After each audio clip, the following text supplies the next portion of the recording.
Praise the lord.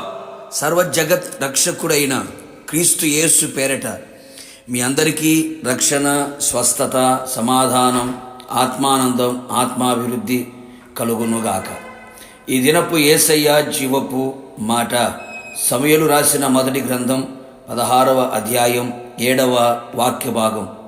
యెహోవా హృదయమును లక్ష్యపెట్టును, సమస్తమును ధారాళముగా దయచేయువాడైన యేసువైపు చూచుచు మనము సుఖముగా బ్రతుకున్నట్లు చేయు యేసయ్య మీద ఆనుకొని అంతము వరకు సురక్షితముగా క్షేమముగా నడిపించే యేసయ్య అడుగు జాడలలో నడుచుచు నిత్య రాజ్యమునకు సిద్ధపడుచున్న పరలోక సంబంధులారా, మనము ప్రేమిస్తూ, ఆరాధిస్తూ, సేవిస్తూ, ఘనపరుస్తూ ఉన్న యేసునాథుడు మన హృదయమును లక్ష్యపెట్టే దేవుడై ఉన్నాడు. మనుషులు పై రూపమును లక్ష్యపెట్టుదురు, మనుషులు లక్ష్యపెట్టు వాటిని యెహోవా లక్ష్యపెట్టడు అనే సంగతి గ్రహించుము. ఆయన మన హృదయమును పరిశోధించే దేవుడై ఉన్నాడు, హృదయమును శుద్ధి చేసేవాడై ఉన్నాడు. ఒకటి మాత్రం వాస్తవం, నీ హృదయ స్థితిని బట్టి నా దేవుడు నీకు ఏదైనా చేయగలడు అనే సంగతి గ్రహించు. ఆయన నీ మీద గురి, లక్ష్యము, శ్రద్ధ నిలుపునట్లు నీ హృదయము కనబడవలెను. నీకు రక్షణ పొందాలి అని అనుకున్న, స్వస్థత, సమాధానం, ఆశీర్వాదం, హెచ్చింపు, ఘనత, గొప్పతనం, ఉన్నత స్థితి, తలగా పైవాడిగా ఉండాలనుకున్నా, ప్రతి శ్రమలో నుండి, సమస్త కీడులో నుండి తప్పించబడాలి అని అనుకొనినా, అన్నిటికీ మించి పరలోక రాజ్యము చేరాలని కోరుకొనినా, నీ హృదయ స్థితి మీదనే ఆధారపడి ఉన్నది అనే వాస్తవం గ్రహించాలి. యేసయ్య లక్ష్యపెట్టే కార్యములు చేయు విధముగా మన హృదయము ఆయన ఎదుట సరైనదిగా కనబడవలెను. అందుచేత మన హృదయము యథార్థమైనదిగా ఉండవలెను, కానీ మోసకరమైనదిగా, కపటమైనదిగా, ఘోరమైన వ్యాధి కలిగినదిగా ఉండకూడదు. మన హృదయము శుద్ధమైనదిగా ఉండవలెను, కానీ 13 రకాల దుర్మార్గములతో, దుర్గుణములతో కనిపించకూడదు. మన హృదయము వాక్యముతో సమృద్ధిగా నిండినదై ఉండవలెను.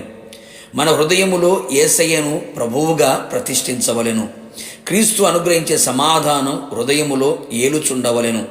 పరిశుద్ధాత్మ ద్వారా దేవుని ప్రేమ హృదయములలో కుమ్మరింపబడి ఉండవలెను.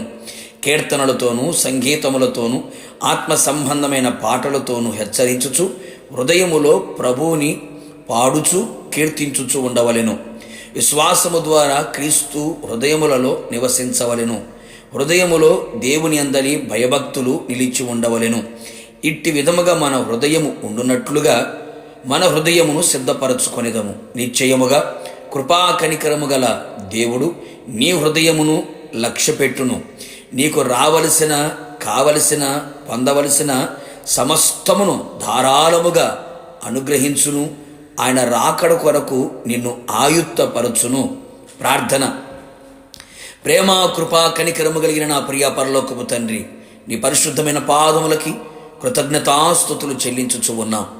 మీరు మా హృదయమును లక్ష్యపెట్టే దేవుడవై ఉన్నారు, అందును బట్టి మీకు స్తోత్రాలు.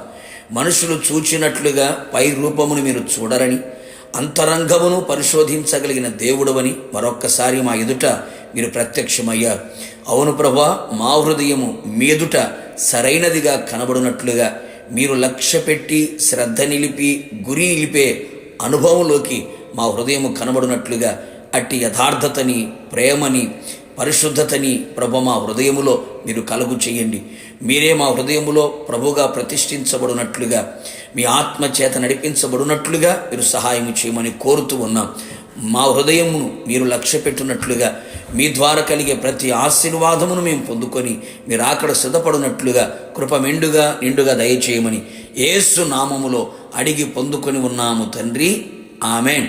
నిశ్చయముగా మీ కుటుంబస్తుల హృదయములను నా దేవుడు లక్ష్యపెట్టి అన్ని విషయములలో ఆశీర్వదించి కాపాడి ఆత్మాభివృద్ధి కలుగు చేయునుగాక.